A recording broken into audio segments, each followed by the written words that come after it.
continuing on, this is our third part of our small group session. It's going to be mostly about planning the structure and considerations when we think about our small groups. So we have gone through our plans. What do they need us for? What do they don't? What could be videoed? What could they do on their own? And now we're really going to look at this small group part that I showed you in the last session. We're going to look at the elements. So for me, it's a reading lesson. So I'm looking at the elements of my reading lesson. What are the parts that I do when I have them in that small group time? I first greet them, I welcome them, I set the purpose for our learning today. What are we going to work on? What is the goal? We could review something. If it's a skill that I've already taught, we might teach a new one. If it's something that I feel like they need me there for, we're going to do some reading, whether it's a passage, a book, a poem, or a play. We're going to do some discussion, sharing our strategies we used. We might share or retell the story. We might talk about a specific skill or objective. We might talk about an author's message. Whatever it is, my focus is this is where I'm going to do that.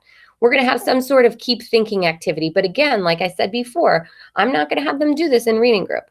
I'm going to have them do this on their own and then bring it back the next day for some follow-up and feedback. But I'll go over the directions together. And then we'll do some sort of word work together. This prioritizes what they need me to be there for. So today, in this part, I'd like for you to do the same thing. We're gonna make a 2-column chart, and you're gonna think about what do the parts of a lesson look like for your content area. Maybe you're thinking about reading and they look similar to mine. Maybe you're thinking you're a different content area, and so they have a few more things that maybe aren't the same as teaching reading. So in your 2-column chart, in the first column, you're going to think about the elements of your lesson. So what elements are for your content do you need to make sure you have? So you can pause the video now and jot those things down. The second thing we need to do when we think about teaching a small group are really identify some considerations for my reading lesson. Whether it's going to be via Zoom or Meet, or it's going to be in person with 6 feet, what is that going to look like? I need some considerations. So I need some reading materials, obviously. Are they going to be digital? Are they going to be hard copy? Where are they going to get it? Do they get it? Is it assigned to them? Do they get to choose? Right? Those are all different things that we could consider. The supplies, do they need a whisper phone? Do they need Post-its? Do they need a tracker? I'm also considering how will I listen in? If it's virtual, am I going to use breakout rooms? Do I mute everybody but one kid and listen to them? Do I choral read, echo read? Do I have them record their reading? If I'm 6 feet, can I zoom in, like roll my chair in, listen in to each kid separately? I'm also thinking about what kind of follow-up, those keep thinking activities. Am I going to use a tech tool? Am I going to have a written response? Am I going to have them create something? My word work, what do I need for that? Are they going to write on whiteboards and then show it to me? Are they going to have paper pencil? Is there going to be a slide deck where I can blend and make words? Is there going to be a sort that eventually they'll glue in their notebook? What if the kids don't get it?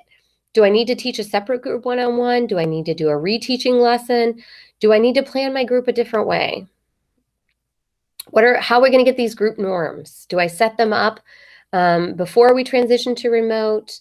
What it's going to look like in remote, or do I somehow use the same norms that we have in our classrooms? My anchor charts, do I want them to have them? Are they going to be digital? Those kind of things. And then how many kids? If I'm in person at 6 feet, how many kids am I going to have? Am I remote? How many kids am I going to have? So now in our second column of our 2-column chart, I want you to jot down some of the considerations you need to make. What kind of materials? What kind of time? Are you going to reteach? What kind of affirmations do you need to make sure that they're on the right track, and feedback that you need to provide? So you can go ahead and pause the video now to think about those things. And then I had asked that we are going to go to breakout rooms. So we're going to try to help each other problem solve or think about these considerations and then share them. So we had shared them via this Padlet where people kind of shared ideas on what they were planning or thoughts that they had or places to get books. Some of the things, if you haven't used Epic Books before, those are really good and they're leveled. We came out with some really good creative ideas for whiteboards, just laminating a piece of cardstock and using that as a whiteboard so we don't have to buy everybody whiteboards, and they're easily replaced. So everyone has their own supplies. So you can check out those considerations for some of the solutions that people came up with. Our last little bit here is just going to be about some frequently asked questions. How do I group my kids? What are their criteria? Obviously, we want to start with some sort of assessment. I use the DRA. As a classroom teacher, you need to think about, are they flexible groups, or are they just going to be these leveled groups that we're going to read through text and practice the skill? And if it's an assessment that you don't have, what kind of assessment do you need to make sure who needs what groups? If we're doing flexible groups, those of you who've heard me before know that when I was in the classroom, we had word work Wednesdays. Every Wednesday, the kids were not in the same group. Some were, some weren't. They flexed up and we practiced our word work because we know that kids develop their reading and writing skills at different rates. So it was good for me to have some reading groups where they could practice on their level, the skill that we were asking them, but it's also good to practice those writing skills too on their level. So if I have someone who's struggling reading, but their writing skills are a little stronger, they might be in a different level, and therefore they're having more of that flexible grouping. I have some colleagues who use Free Choice Friday. And Free Choice Friday in reading would be, I put out 6 choices and the kids get to choose a book from, and then that's my reading groups for those Fridays. And what I would suggest there is that we pick the books on Thursday. So if you have a student who picks a book that's going to be a little bit more challenging, you can pre-record the reading so they can listen to it instead of read when you give that independent practice time, or independent reading, read to self time in your classroom so that they can still participate because they chose that book. And so it's obviously of interest to them. And then the other thing we need to consider is what kind of groups are we having? Are we teaching something? Is it instructional? Is it a reteaching? Is it for a discussion? So anybody can bring whatever book they're reading. We're all going to talk about theme today. Or what is the goal? Like what is our goal of the group? So we know how to group kids together.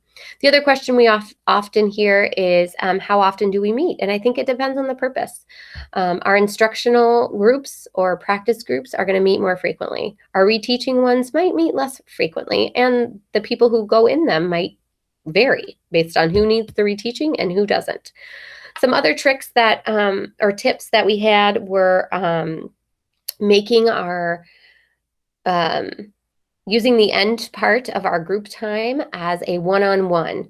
So if I noticed somebody in their independent practice didn't do it well, I could save the last few minutes of their small group time to really just meet with them by themselves and talk them through what the problems were and reteach if I need to. The same thing applies for when we have virtual small groups via Meet or Zoom. Plan it for 30 minutes. Only use 20 minutes and then use that 10 extra minutes or 5, however long it takes to make those connections. Even if you don't have to reteach something, it's a perfect time to meet with a kid one-on-one and develop those relationships, especially via the computer. The other suggestions that we had was if we are remote, as we were in the spring, I found it really helpful to ask my students and with their parents too, to do something physical before your scheduled meet time. So I would ask them to go ride their bike around the neighborhood. If it was raining, I might ask them to go up and down the stairs twice, like something physical that they could do before we sat down together so that there was a little bit better focus when it was our time to meet, to make the most of our time together. So there's lots of tips and tricks that we can talk about. Then I asked everyone to jot down a few ahas and something they're still wondering and share it on Flipgrid. So our Flipgrid link is posted in here and you can see people posted their ahas. It's fun to listen to those and see what some other people's takeaways were. We are going to be available for some tinker time, or you can email me at any time. So thanks for joining us today.